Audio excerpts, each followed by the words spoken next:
Ryuk is a Shinigami, a god of death, who has recently dropped his death note in the human realm, a tool that can end a human's life before their time.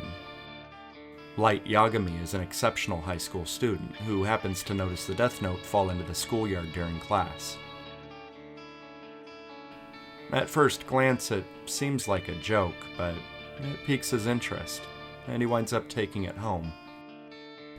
He's compelled to try it out, but what if it is real? The guinea pig would have to be someone that deserves to die. Then an opportunity arises, as a breaking news story reveals the name and face of a man who is holding hostages captive. As the Death Note instructions promise, the man drops dead from a heart attack. The Death Note is real. Light can kill anyone with the knowledge of their name and appearance. Ryuk shows up and explains that Light is now the owner of this Death Note, and that he'll be watching over him until his time has come. So Light does what any stable teenager would do with a Death Note. He immediately develops a god complex and starts killing criminals by the hundreds. Light inflicts his judgment on these people in hopes of creating a new world without crime, where everyone will be held accountable for their actions. The governments of the world are powerless against this intangible threat, and the internet begins referring to this phenomenon as Kira, which means killer. Although Light doesn't love the name chosen for him, he loves the admiration he's getting. Because it's not only Light that feels like he's made the world a better place.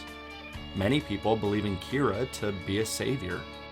But then a character with the alias L reveals himself. He's the greatest detective in the world, totally shrouded in mystery, and he's solved every case he's personally accepted. Not only that, he's already deduced that Kira lives in Japan, and that Kira is most likely a student, based on the pattern of times and locations of these heart attacks. From this point on, it becomes a thrilling race between Light and L to discover each other's identities, with the stakes being life and death, and the fate of the entire world resting on the outcome.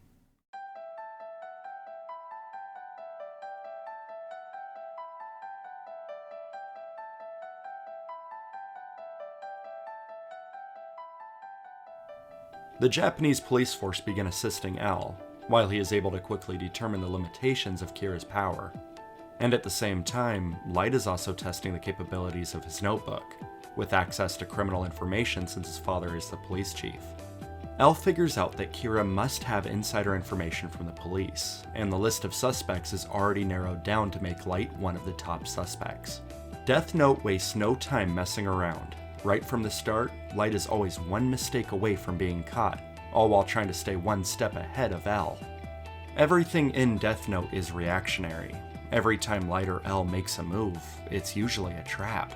It would be easy to make the comparison of Death Note being a game of chess, but really it's more like a tennis match. Actually, they literally play tennis. Early in the show, Light joins the Kira task force, despite being the top suspect for being Kira. Light and L begin working face to face since it's beneficial to both of them to be close to each other, as dangerous as it is. But Light can't kill L without his real name. One of the best aspects about Death Note is that you'll find yourself rooting for both characters. Light is far from likable since he's evil, but that's what makes him so enjoyable. He's unpredictable. He'll cross any line and do whatever it takes to win. You'll also be rooting for L. He's extremely quirky, meticulous, and analytical, and is willing to take drastic action for the greater good. In the end, you might not care who winds up victorious, because you'll be enjoying the game so much you'll hope neither of them die. The Death Note has a very strict set of rules on how to properly use it, and it can kill people in any way possible, at any given time, so long as it's in the realm of possibility, but otherwise the default cause of death is a heart attack. You can also remove pages from the Death Note, and touching any part of the Death Note will allow you to see Shinigami. And forfeiting ownership of the Death Note causes you to lose all memory of anything related to your ownership. Owners of the Death Note are also able to trade half of their remaining lifespan to gain a pair of Shinigami eyes, which allows you to see anyone's name and remaining lifespan above their head. I hope you're taking notes. Death Note, as a show, pushes these rules to the absolute limit. The writing is absolutely phenomenal.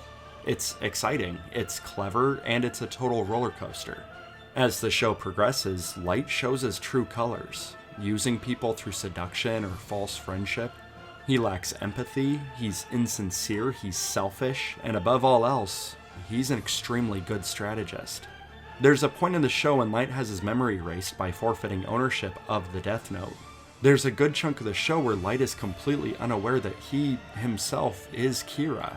You get to see Light in a new light, friendly, helpful, and eager to catch this villain, all while getting closer to L, who still doesn't trust him but is starting to grow fond of Light. You really start to care about every member of the Kira task force, which sucks because this show is bloodthirsty. Death Note is just incredible. I can't recommend it enough, so if you haven't seen it yet, please do, because I'm gonna ruin it.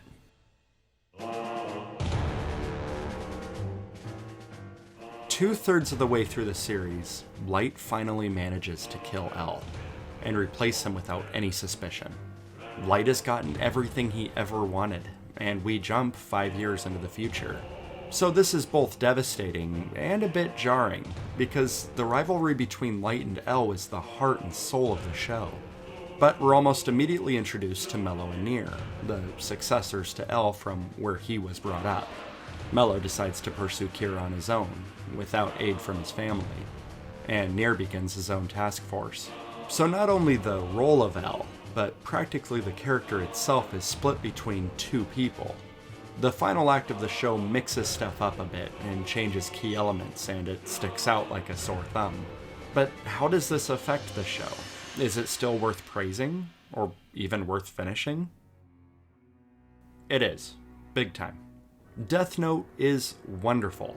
Despite the fact that the overall quality drops a notch after L dies, the writing isn't as sharp or as exciting as it was before. It no longer feels like they are pushing their limits with this show. Actually, it feels a bit dialed back. But it's still engaging. It's still interesting and entertaining, and you'll probably still be invested. The pacing is still really fast and fun, the animation has always been consistent, and now we really are reaching the end, so anything could happen. Death Note didn't fumble and fall on its face by killing off L, it just changed things up. And it feels like a piece of the show died along with him.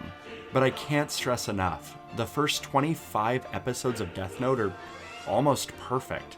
The bar could not be set any higher for the last dozen episodes. Especially since the last third of the show can be a tad underwhelming because the schemes are a little less interesting. But most importantly, they don't fumble the ending. Light gets caught, you get to watch him get cornered and become completely hysterical with hopelessness, and he ultimately dies. You get to witness his downfall, and it happens exactly as it should for every character involved. It's true justice, and you can walk away from the show feeling satisfied, and that's the most important thing. Death Note, as a whole, is not only one of the best animes out there, it's simply one of the best shows on television. And I know that's like a ridiculously huge statement. Despite some small letdowns and a bumpy final stretch, it's a must-watch show. It's not quite perfect, but it's nothing less than essential.